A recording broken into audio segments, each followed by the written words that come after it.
Welcome to the Theology Pugcast. It's great to have you with us for this episode of the Pugcast. And if this is your first time, allow us to introduce ourselves. I'm C.R. Wiley. I'm a pastor. I serve a church in the Pacific Northwest, and I've been a professor of philosophy, and I've written some books. And the latest book that I've written was In the House of Tom Bombadil. Tom, go ahead and introduce yourself. Tom Price. I teach systematic theology and moral theology at Gordon Conwell Theological Seminary and a few other places. And I'm Glenn Sunshine. I'm a retired history professor at Central Connecticut State University. I am a senior fellow at the Colson Center for Christian Worldview and a ministry associate at Reflections Ministries. And my most recent book, 32 Christians Who Changed the World, will either be out by the time this show lands or will be out shortly, or so I'm told. Yeah, I've seen some of the promotional material, and it's great. And the book is great. I've got an advanced reader's copy, and that's why I was able to actually blurb it.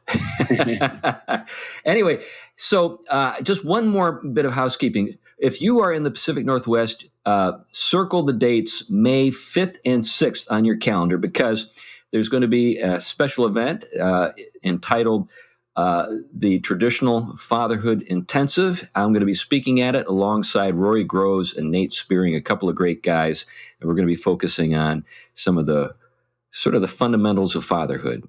And as I noted, that'll be here in the Pacific Northwest in southern Washington, right across the river from Portland, Oregon. It's an event that is about as non-Portland, Oregon as you could possibly imagine. Anyway, so I do want to talk about something that is very Portland, Oregon today. It's my day. I stumbled upon an article by John Haidt. Now, I've heard of John Haidt, but I don't have much to work with regard to him. But his name has come up here and there. But this particular article was published on his Substack, but also on the Free Press. We'll put a link in the show notes to the article so folks can get a hold of it. But here's the title: Why the Mental Health of Liberal Girls Sank First and Fastest. Okay, let me read that again. Why the mental health of liberal girls sank first and fastest. So the subtitle, at least in the Free Press edition of this article, is "We are a decade into the largest epidemic of adolescent mental illness ever recorded.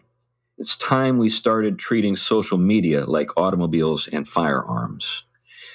Fascinating subtitle. But let me just summarize briefly what is being addressed in the article. First of all, this is a set of reflections upon some work and research done on the mental health of young people. And what has been discovered is that there are significant differences in terms of how young people are doing based upon their political and philosophical outlooks. And there's also a big difference between girls and boys.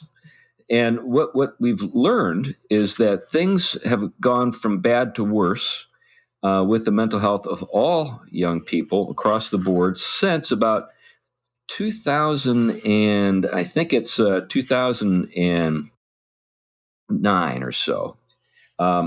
Things weren't great before that, but in terms of the depression scores by, for all categories, all four, male, female, and liberal, conservative, they've all gone up for all classes, but they've gone up most dramatically for female liberals. Male liberals are right behind them, then female conservatives, and then male conservatives, which, again, is all, I think, worth reflecting on. But what this particular article is interested in exploring is, what is it about these different political orientations or philosophical orientations which makes the members of that particular group, say, liberal women or liberal girls, conservative boys, what makes those outlooks and those, two classes, male and female, lead to such remarkably different rates of depression and just misery. So anyway, that's kind of a summary of the article and what the article is about. I'm wondering if you guys, though, before we dip into some specifics, have any kind of immediate impressions that just the statements that I've made have produced in you. Yeah, it seems to me that a lot of what we're seeing here is an effect of a couple of different things revolving around ideas in critical theory. The idea that if you're oppressed, you're virtuous, and therefore you should think of yourself as oppressed whenever possible. And if you fall into certain categories, there's plenty of room for promoting guilt and things like that. And then along with that, there is more recently sort of an untethering of identity from reality. Mm-hmm. And I think I've said on the podcast before, I can't think of anything more terrifying than telling people you have to define yourself without regard to any categories imposed by anybody else, including the past, including biology, including family or tradition. You just define yourself any way you want to. And they think this is freeing. It's actually absolutely terrifying. Yeah, that does relate to this to the findings, but there's a fascinating approach that this particular article takes that I don't think we've gotten into before. Tom. Yeah, I mean, I would I think double on what Glenn said. I think those two are definitely set conditions for the anxiety that drives towards, depression. You see this with young people as a whole, with all the reference points that we've been given as a good by the created order: community, social life, family life, defined specifically with real built-in purposes that allow for flourishing. When one is untethered from that, one has to kind of bear that burden all by themselves, and that's not only a sense of lostness, but a directionless. And so they kind of move towards social affirmation of their chosen identities, which are very weak and insecure to begin with because they're grounded in what they feel about themselves. And so when that affirmation isn't coming through that vehicle, you can really tell that could set a lot of conditions up for depression and anxiety.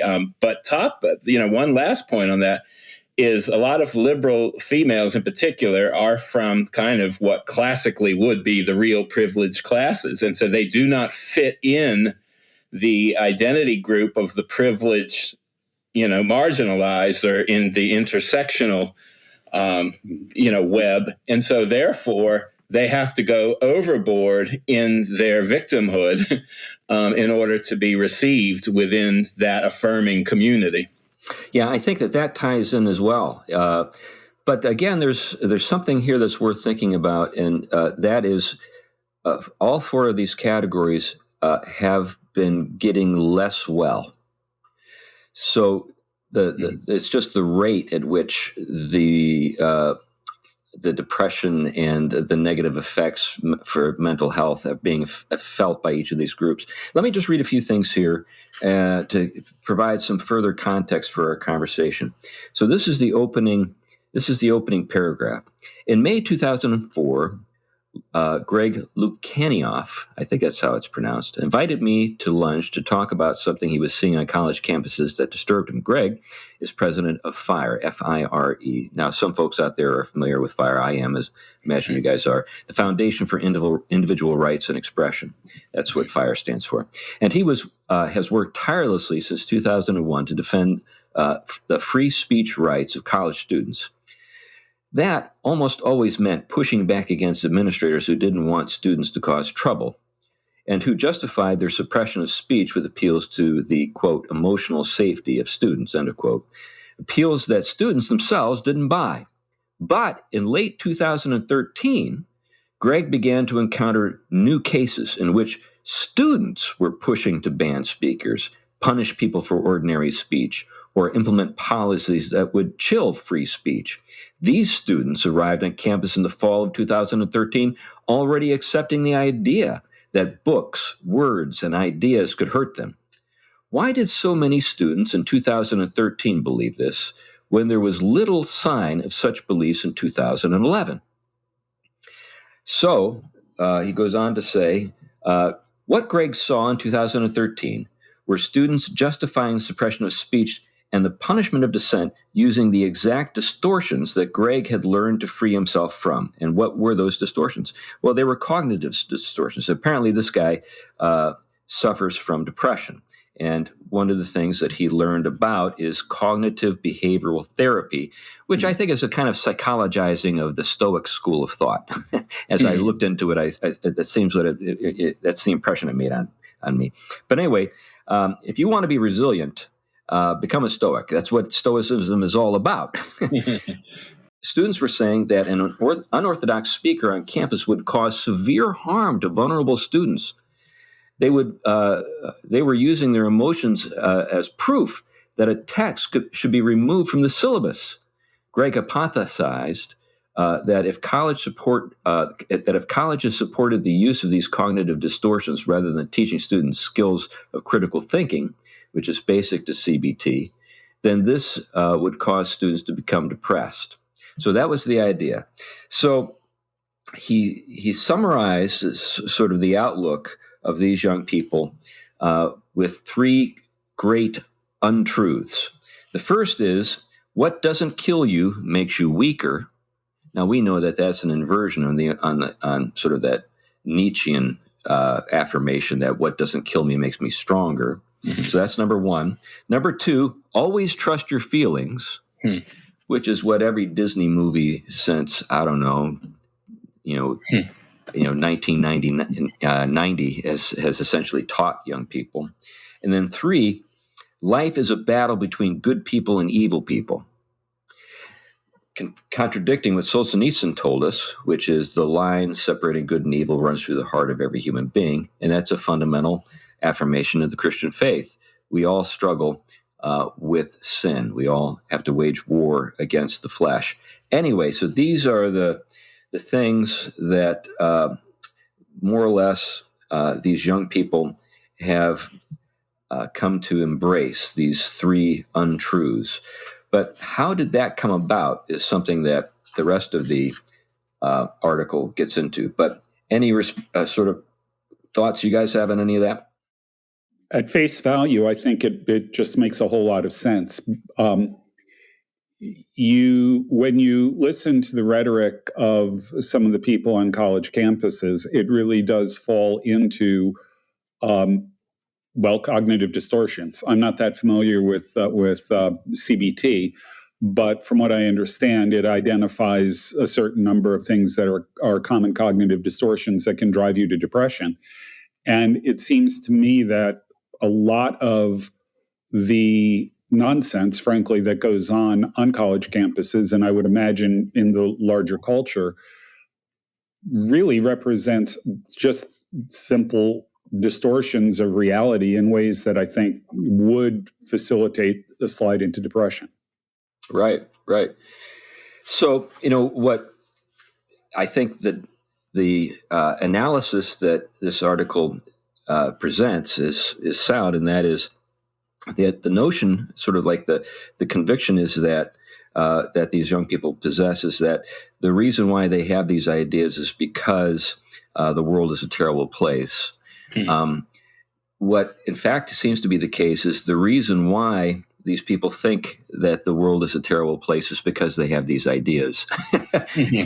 So it's it's in one sense a kind of a chicken and the egg thing, but on the other hand, not so much the case. So let me just give you a quote. This is referring to what's referred to as Generation Z, and I've lost track of Generation X, Z, whatever, Y, whatever. I don't know what we're on, but in other words, people younger than myself.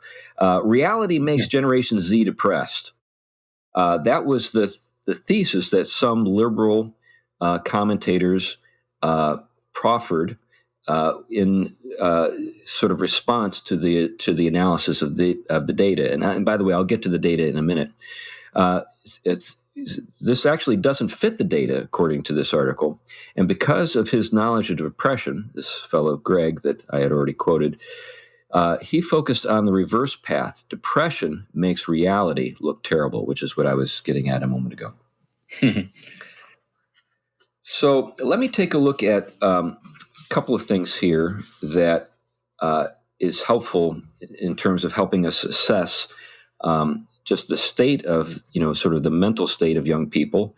And then let's get into maybe the reasons that we can come up with for why there's such a significant difference between boys and girls and between liberals and conservatives. So there was a question that was asked in the course of a Pew research survey.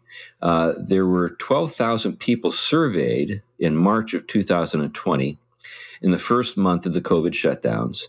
And the survey included this item, quote, has a doctor or other healthcare provider ever told you that you have a mental health condition, end of quote. So that's the question. Now, the responses are fascinating. As I think listeners already expect me to say, based on things I've already said, for conservatives, the numbers were lower than for liberals. But they were also lower as you got older.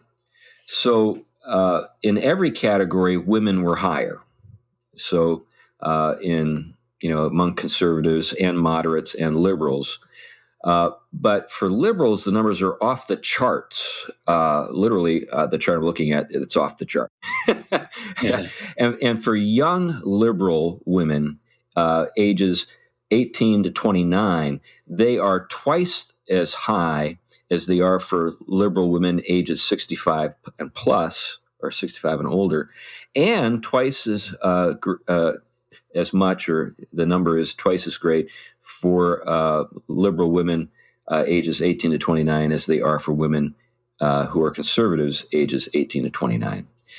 Well, Chris, this is obviously just an example of the way the patriarchy has influenced medical questions and that sort of thing. I mean, it assumes that they aren't really oppressed and don't have a good reason to be, and of course it's all on the basis of what men think as a mental. Yeah, I mean, I can envision it going that way. Oh, sure. I've heard the same sort of thing. Yeah. But these are. And by the way, for those of you who don't know me, that was tongue in cheek. That's right. That's Glenn making a joke. Anyway, but you would think that liberal women, particularly young liberal women, would be hip to your comments there. Mm-hmm. In other words, you would think they would say, yeah, the only reason why I feel this way is because of this. But that's not how they're responding. They're actually saying that, no, other people have said. So that's the other thing about this. So this is a diagnosis apparently being made by someone in the medical profession, a healthcare provider, who's saying to these different people, "You've got a problem." And I'm just based on my, sort of sample, just kind of in terms of my own personal experience, I would say that probably people in the healthcare profession trend left more, generally speaking. So if we're talking about psychologists and psychiatrists, we're probably talking about people who are on the left hand side of the political spectrum. And we're probably talking about a lot of women who are making these comments to these people. Yeah, and it is the field now is radical left. It is. I mean, you do not get through those programs without being thoroughly indoctrinated in radical left wing everything. It is.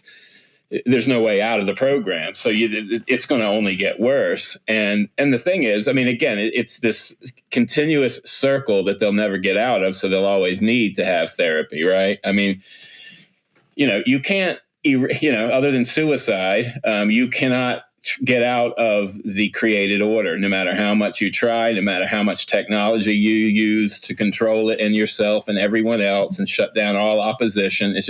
It's going to seep through the cracks. And as long as you do not correspond with reality in its full sense, both its fallenness and its created intention for redemption and culmination, you're going to be restless and you're going to end up being depressed. The world isn't going to work on your terms, and it's not always going to work out the way you want it to. Oftentimes, ultimately, everyone apart from the return of Christ and his coming kingdom is going to die, right? So these are things that have to fit into your realism vision, right? And then when you take away, God-given gifts of things like family and having children, and you take them off the plate and say your fulfillment is going to be found in, how much money you make and how many places you get to travel all your life. And then you're always depressed because somebody can make more than you, or that man at work who, maybe has a job higher than you got it and you didn't. I mean, you're going to endlessly be in this cycle of, not just restlessness, but depression if you are not going to end up being, able to make reality conform to what is going to, you think, make you happy. Right. Yeah, and that brings up the C.S. Lewis quote that he said that, the purpose of life in the past used to be to conform yourself to reality. Now it is to try to conform reality to your will. It's a gross paraphrase, but it's basically what he said. And that's what you're talking about here. It doesn't work. Yeah, I think this gets at the heart of the way this writer, Jonathan Haidt, is approaching the subject of liberal versus conservative. I'll get to that in a second. I want to address one possible objection, and the objection that I'm about to address has to do with what some of the people who are on the left who got a hold of these results, how they interpreted and responded to this. Basically, their theory was that the presidency of Donald Trump had created this crisis and had just destroyed the mental well-being of just lots of people. But the problem with that is the data doesn't bear it out. The numbers started to shoot up during the presidency of Obama. So there's a remarkable graph here that shows that it's right about the year 2011, 2012, when the numbers started to shoot up for female liberals and male liberals. You would think that since they were running the show, that that at least the people that they thought should run the show were running the show. That would make them happy, but it didn't. And actually, they were getting more distressed the longer Obama's presidency lasted. Now, it didn't they didn't start going down when Trump became president. So it's not as though there's a causal relationship between Obama's presidency and these numbers, but there's a correlation, but not any cause and effect. And the numbers continue to rise during the presidency of Trump.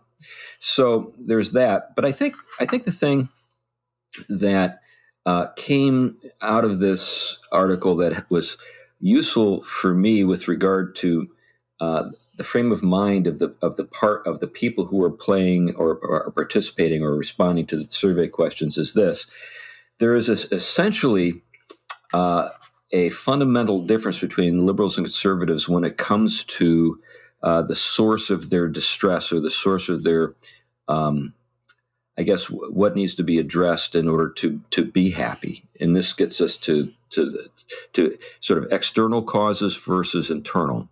So young conservative men are the most internally motivated of the four categories. And the liberal girls, liberal women, are the most affected by external inputs.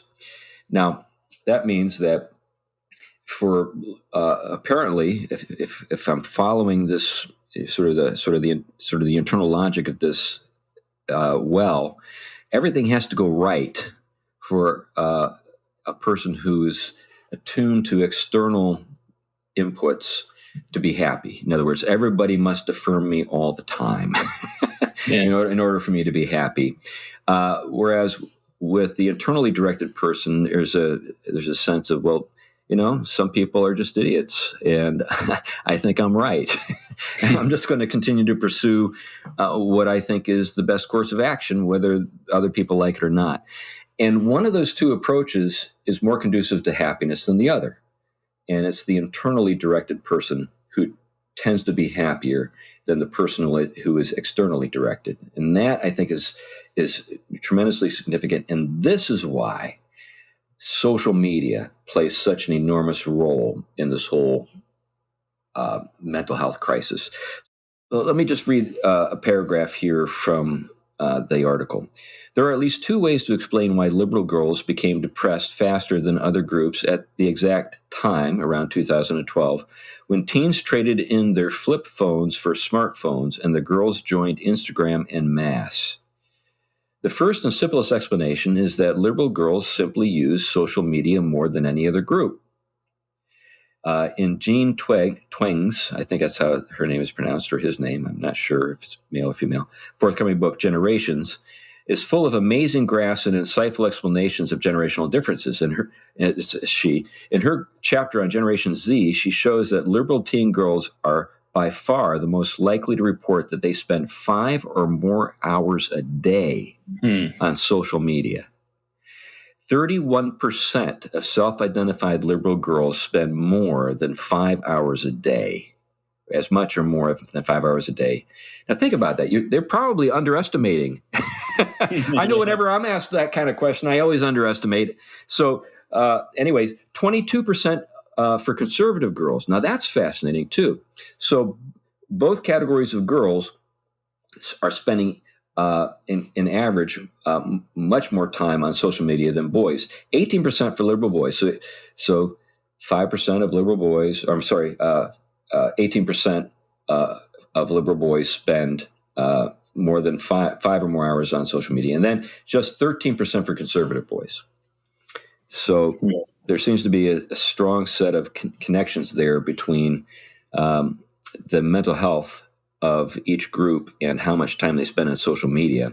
And then the question is why? At least in my mind, why? Why are the liberal girls on the phone so stinking much? There's something about. I think what we have here, circumstances seem to indicate, or at least the data seems to indicate, there really is a difference between boys and girls. And I think we talk a lot about, the negative consequences of boys spending too much time online with porn and video games. And certainly those things are going to hurt those guys. But at the same time, you don't hear nearly as much about girls and the negative consequences of spending too much time on social media in places like Instagram and TikTok. Any thoughts on that? Well, and a couple of things come to mind. I mean, again, I don't know how the statistics break down. I mean, I imagine young teenage girls, for instance, who may be liberal out of popular reasons, maybe not yet fully indoctrinated into it, although they have dispositions that way. They may be on there for different kinds of reasons, some of which are probably, again, social affirmation, attention. Everybody wants to kind of, it's an avenue for which everybody can kind of be a star in their own way and in their own world. And they probably feed off of that external affirmation. But then when you get into, you're talking a little bit older and someone maybe who has done a degree or a couple of degrees in their graduate program, is the same statistic holding there? That would be more troubling, I think. And it would explain I suspect it is. It explains the depression. There's no life going on at that point other than constant constant negativity towards the world, its patriarchy, all the injustices and everything in their degree programs and in their diversity trainings at work. And then they're online getting, if they're not getting affirmed the right way, it's confirming all of that negativity. It really is. That's again another circle of depressive circle. But there's another side of it, though, Tom, and that's that people on social media, your influencers and people like that, are always showing them at their best. They're and when you look at your life compared to what they are presenting to you, your reaction is, "My life sucks." Right. Yeah. I think that has a huge role. So it works both ways. You've got the messaging on the one hand, the negative messaging on the one hand, but even the more, apparently positive thing means you suffer by comparison. Yeah.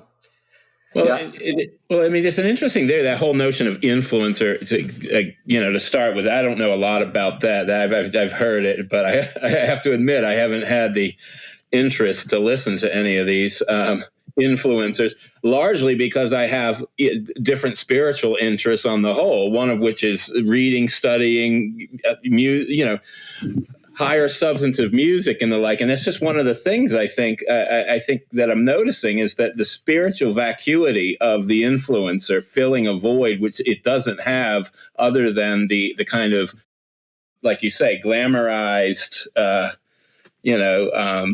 virtuality, if you will, that kind of presents an image that maybe they could have too. If they only kind of, would follow in the steps of this particular, the old philosopher, but without the substance, right? You follow in their school and you kind of give all your resources and time to these people. It makes them more famous. And all the while you get their insights on how to be like them, an influencer, and, have the good life. Yeah. As a pastor, I see this, literally from the pulpit. I'll look out over over a congregation and I'll say, that girl is miserable. I just look at her expression, her deportment.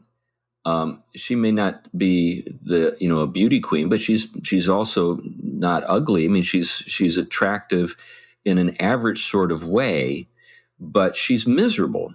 And I can't help but suspect that what you mentioned, Glenn, has something to do with it. Now, there's an odd, I think, set of things that seem to contradict each other, but are held together, I think, very often in a girl's mind. For one, there's a sense of being attuned to social dynamics in ways that sometimes guys are less sensitive to, if you get my drift. So, we'll joke all the time about... You're being very gentle there, Chris.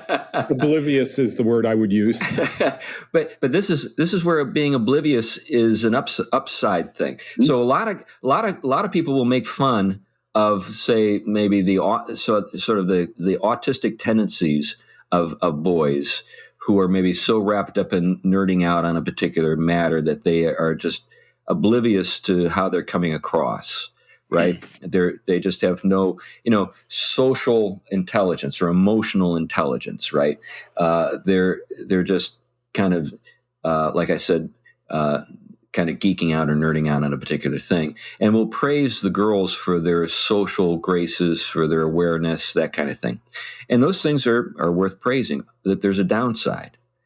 When you are too attuned to the sort of social trends and dynamics that are in play all around you, then you find yourself more vulnerable and exposed to these things because you're aware of what's going on. So here, let me give you an example of what I'm getting at. This is back to the same paragraph. I stopped reading at a certain point. I'm going to read it again, because this relates. Twang shows in another graph that from the 1970s through the early 2000s, liberal girls spent more time with friends than conservative girls. So this, I think, reinforces my observation that we're talking about highly attuned girls to social trends and dynamics that often maybe conservative boys are either oblivious to or could care less about, maybe if they are aware of them. But this makes them vulnerable. And when it comes to the influencers on Instagram, they're picking up on these subtle social cues that communicate status. And they're saying, as they think about themselves, as you noted, Glenn, I don't measure up. I'm not as attractive as that girl. And then this brings another kind of feature into play. Many times we will say, boys are just more competitive in character by nature. But I think what that misses is that the competitive tendencies among girls just are expressed differently. So you get the mean girl phenomenon, and you'll see this in certain places in social media where a girl just is suddenly the object of everyone's hatred. Well, think about J.K. Rowling. She went from being, on top of the world to, universally hated by the left-wing people for just simply not backing down on her commitment to women being women and men not being treated the same way that women are because they think they're women. You get my drift. There's just an interesting observation here about etymologies. Tom used the word glamorize in terms of the way the social media personalities sort of present themselves. They're glamorized. The word glamour originally meant an illusion. Yeah, it was a magical illusion, and I think that's really what we're seeing here. That it's an illusion that people buy into. Mm-hmm, mm-hmm. So I guess as it comes back to mental health, here's the weird. Sort of maybe not diagnosis, but prescription, the weird prescription that isn't made explicit in this article, but it's implicit.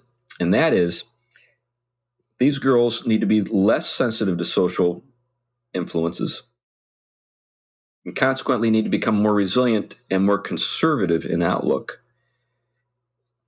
In other words, if we think of taking personal responsibility for yourself and being inner directed as being kind of the heart of conservatism, these girls won't get well unless they get a little more conservative. Seems to be the implication.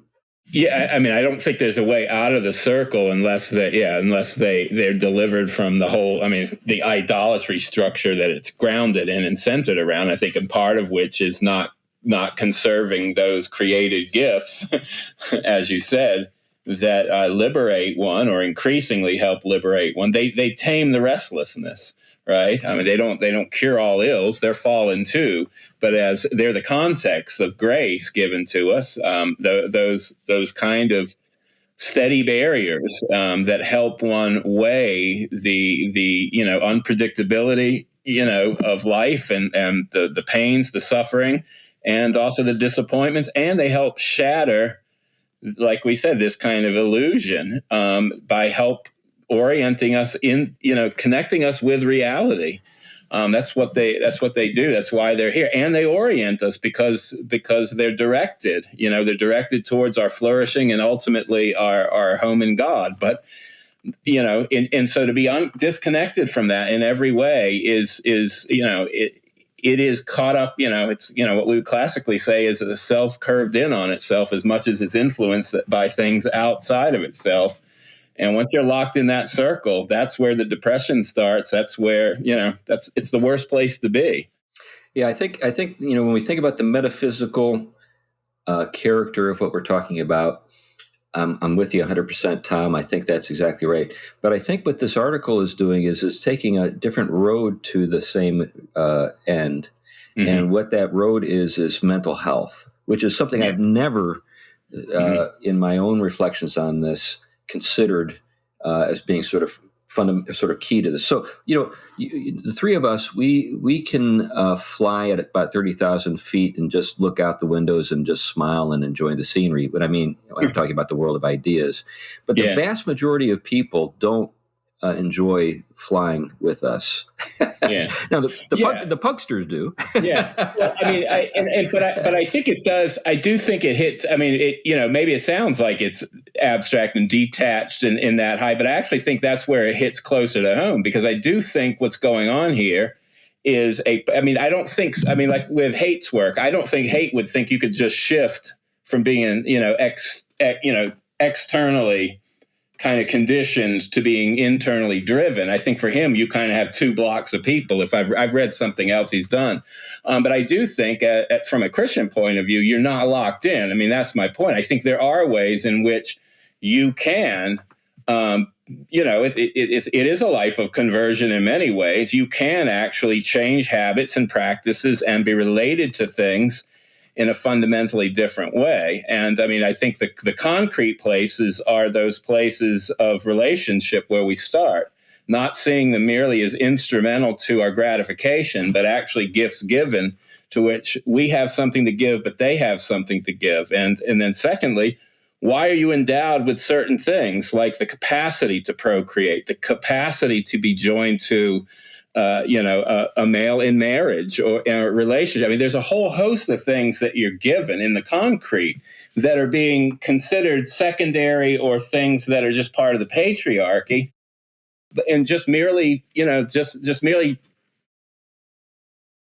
reject that. I'm not saying everyone has to run out and get married or have children. That's going to end up being everyone's case. But I do think the way a lot of these females are related to relationships and friendships and life are very disconnected from the way created order has been given to them. And I think that's what I really mean when I say that you cannot get out of the restlessness, just by technique. Yeah, there's another side of this. We've talked about the kind of neonostic traits that exist in our society, and what we mean by that is that we ignore external reality, and everything ends up being a social construct. And what's really important is who you are on the inside and all that kind of thing. It seems to me that one of the things we may be looking at here is one of the many dark sides of that kind of Gnostic tendency, because what's happening is they're getting thrown back into themselves, and whatever external inputs they get just serve to drive dissatisfaction, discontent, and all of that. And if reality is really what you perceive it to be, which is really at the heart of modern neo-Gnosticism, reality is not an objective thing. It's what's internal to you. Then it seems to me that this is going to be one of the kinds of things that can easily drive this sort of depression. What I'd like to do now is I'd like to think a little more about this, I think, tacit connection that's being made in this article between the tendency to see problems as having their origins outside us and our tendency to see ourselves as being problems that need to be overcome. So let me give you an example of what I'm getting at. So my mother was liberal, and my mother died addicted to powerful psychotropic drugs. She was a person who was mentally fragile. Now, I loved my mother, and I owe her a great deal, but these are simply truths. I saw them on a daily basis. She really did rely on others to make her happy, and since they didn't do that very often, she was miserable quite a bit of the time. Now, there were people who had harmed her in her life. It's not as though she didn't have some basis for thinking that people had done things to her that were hurtful, and she did experience injustice in her life. Nevertheless, there are lots of people who have suffered just as much as my mother did, but had a much more sort of internal resilience. And even though some of those people might have certain political sympathies for folks on the left when it comes to their own daily lives. They're very directed. They're very internally directed people, if you know what I mean. They make decisions. They control their expectations. They basically get up each day saying, if it's going to be up to me. Now, they can do that in a faithful way and, pray and trust the Lord and do what's right. But I think you know what I'm getting at. Yeah. And that has been steadily eroded. This notion that you can take responsibility for yourself has been eroded over the last, say, 20 years. So there's actually something more in this. It's called the locus of control scale. So in the course of the article, there's a subdivision that's entitled "How a Phone-Based Childhood Breeds Passivity." And I think that's evident. So within this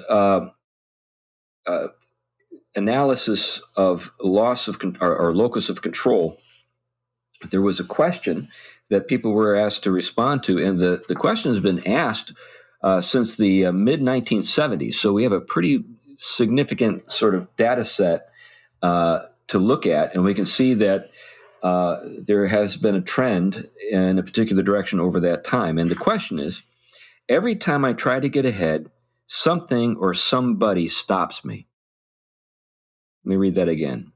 Every time I try to get ahead, something or somebody stops me. So, obviously, this is intended to get at whether or not a person feels like they have the power to make a difference in their own lives.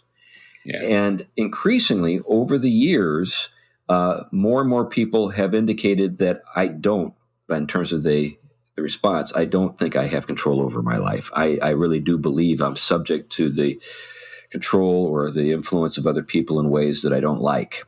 So the numbers pretty much were the same for boys and girls up until that 2012 moment where we begin to see some break.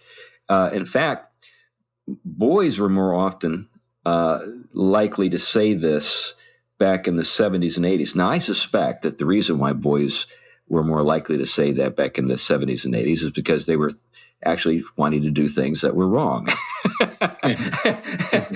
Having been a young man in that time frame, a lot of those guys were wanting to smoke, drink, have sex, and stuff like that, and were frustrated because they were not permitted to do those things. And then that started changing, and there was a flip. There was a kind of a girls were saying it more often than guys, generally speaking, from about the year 2006 on, which I think is a fascinating thing. But I think this is getting at kind of the political disposition of people on the left and the right. So people on the left believe that it's social conditions that make the difference, right? And then we've talked about Rousseau. We've talked about the sort of the political sort of tapestry that we have on the left and how people see the world. That's what I mean by tapestry. They basically think that if the government does this or that, things are going to get a whole lot better. Whereas on the right, you have people who more or less say, hey, it's your responsibility, Jack, to get your own act together. Don't expect everybody to kind of live your life for you or to fix up your problem for you. Now, the problem, there are obviously problems with both. Sometimes, there really are things, there really are injustices, and those need to be addressed. And that's when we can say the liberal sentiment or the liberal outlook is onto something. On the other hand, we can say that sometimes people can have too much confidence in their ability to change their situations. We can say that person is suffering from some kind of megalomania. So I think we got problems on both sides. But generally speaking, it seems that if you want to be a mentally healthy person, if we're understanding mental health as being, not being depressed, then it's more empowering to look at the world the way conservatives do. Yeah, and I think one of the things that I guess is important there is, I mean, on one hand, just from kind of good sound Christian theology, is that to be a human creature is to be an agent, right? And to enact one's creatureliness and to enact it in a way that the freer it is, the more it accords with what it's created to be and for. And so when that gets frustrated, and when you have either what I would call sort of hyper nurture, where you have parents do everything for a child, or a state, or a teacher, or institutions do everything for children, to where they become incapable of anything other than just following the direction of that authority to carry out, for that authority to supply everything for it, and then it will kind of give its basic self back to those authorities. That will incredibly create frustration and anxiety and fear when there is a threat to whatever that authority is providing that for one's life. One becomes helpless, in a sense, and incapable. So I think this is a lot of what that definitely is onto. And I figured, from what I remember reading of Haight's work, was this issue of control is very different. Self-control versus the need to control basically everyone else. Right. That kind of, and you see that when somebody is hyper dependent in unhealthy ways. Right. That's where the totalitarian impulse really starts to show itself. And so it needs to control everything external, and and everyone online, for that matter, right. In order for it to feel, them to feel secure. And so, that, and I guess the flip side of that is how this is where you can actually talk about ways, about virtue formations and actions of developing healthy kinds of agency and virtue that allow one to kind of wean off of that kind of dependency and orient one's life in much healthier ways. And I think that's where the right kind of virtue formation can actually habituate you in a way that the interior is more driven towards what you are as an agent than merely dependent. Now, isn't it ironic, though, that so much of this is occurring after years and years of happy self-talk and and ceaseless affirmation on the part of authorities? Go ahead, Glenn. Yeah, well, I think Tom's comment there really points out why the liberal side of this is so important. If you have this idea of, well, frankly, learned helplessness, you're a victim, your circumstances beyond your control are always messing you up. You can't get ahead, as those graphs show. If that's the case, then the only solution is someone on the outside imposing external controls to create an environment in which you are safe. Right. Yeah. So this is why it goes along with the support of big government, the support of silencing anyone who disagrees with you on campus, all of those kinds of things. Right. When you think about it in those terms, it really does make a lot of sense.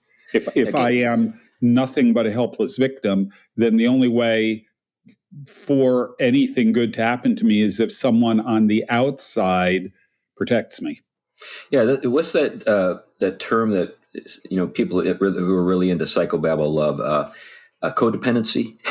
Yeah. So you have this weird codependency with these helpless people and authority figures.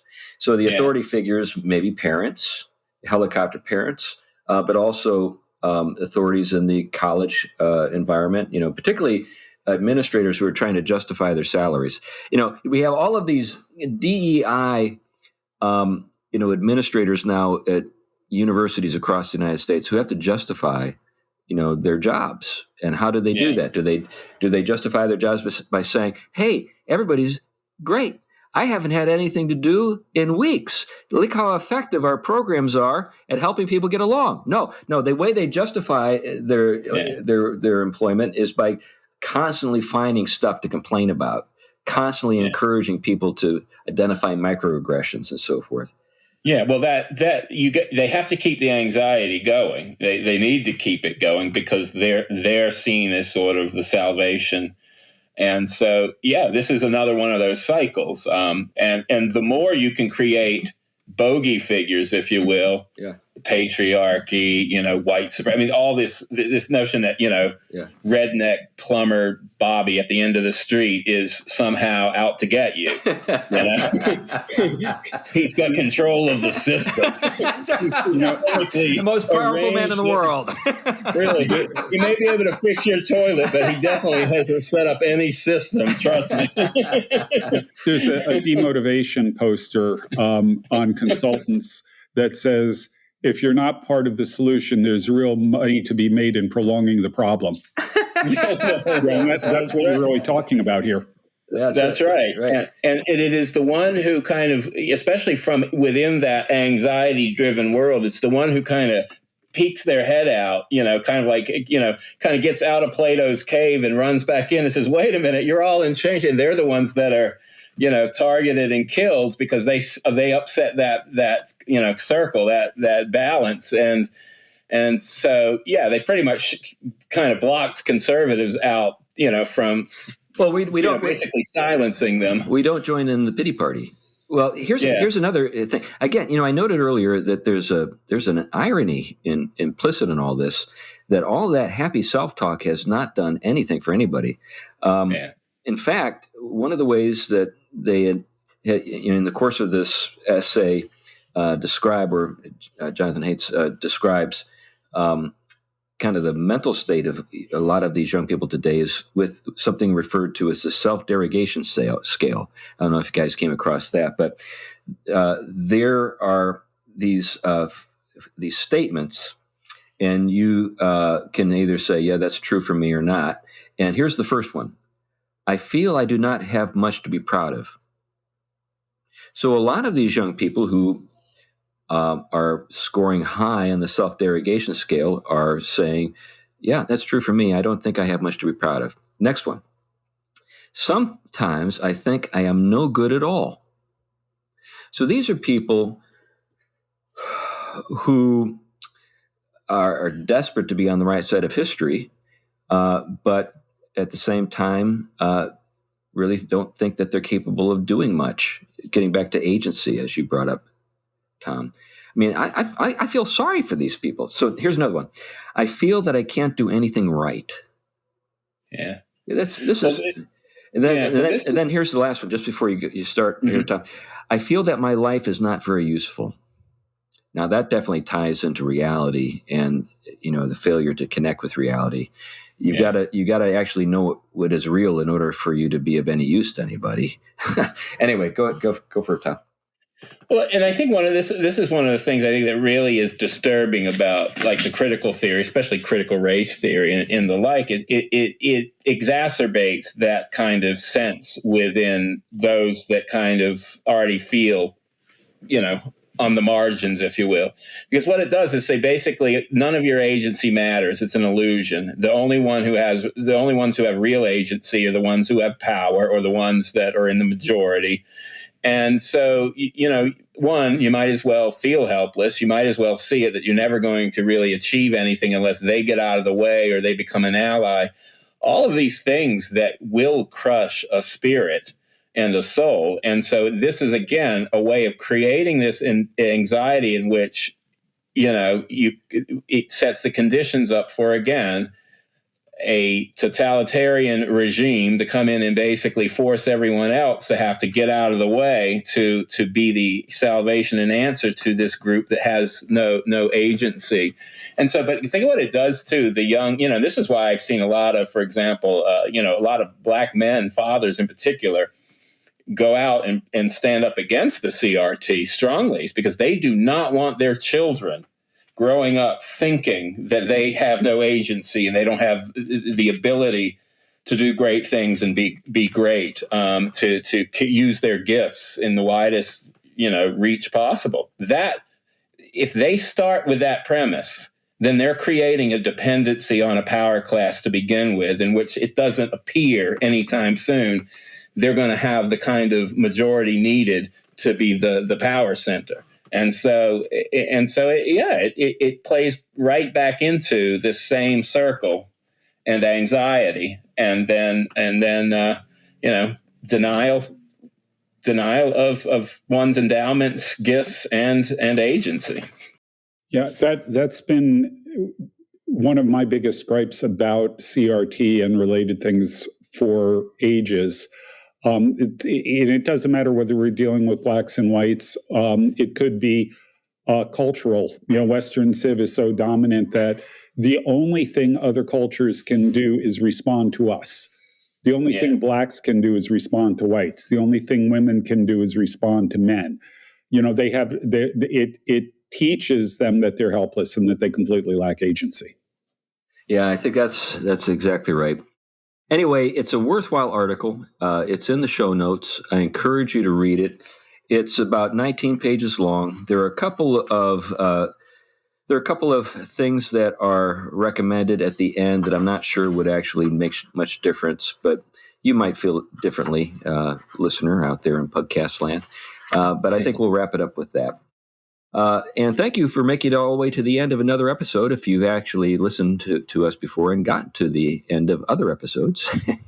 But if this is your first time reaching the end of an episode, we want you to know we appreciate the fact that you've taken time out of your busy schedule to listen to three old guys commiserate about the world. Anyway, if you enjoy three old guys commiserating about the world, you can support us. We don't actually take any money directly from the show, but we do have costs. We do pay other people to do the things to make the show possible. And if you would like to support, this program and keep it going, you can become a patron on Patreon. And there's a link in the show notes to our Patreon page. Anyway, I just want to conclude with. Okay, go ahead, Glenn. Let's just note on the Patreon page, we're revamping how we're working that. Yeah. And we're going to be putting up bonus episodes and things like that for people on Patreon. We had some warm-up problems with the earlier approach, but this one I think is going to work. Yeah. We're three old reformed forgetful guys who don't sometimes show up to Patreon events. And so we figured, we better do it differently if it's going to work for everybody.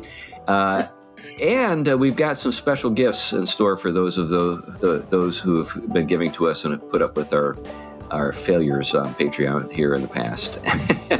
Anyway, with all those things said, thanks a lot for listening, and bye-bye. Bye. Bye now.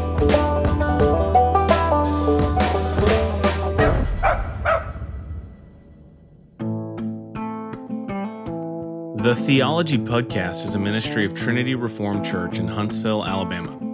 If you like this podcast, you might also enjoy the new book by Jason Cherry, The Making of Evangelical Spirituality, now available on Amazon.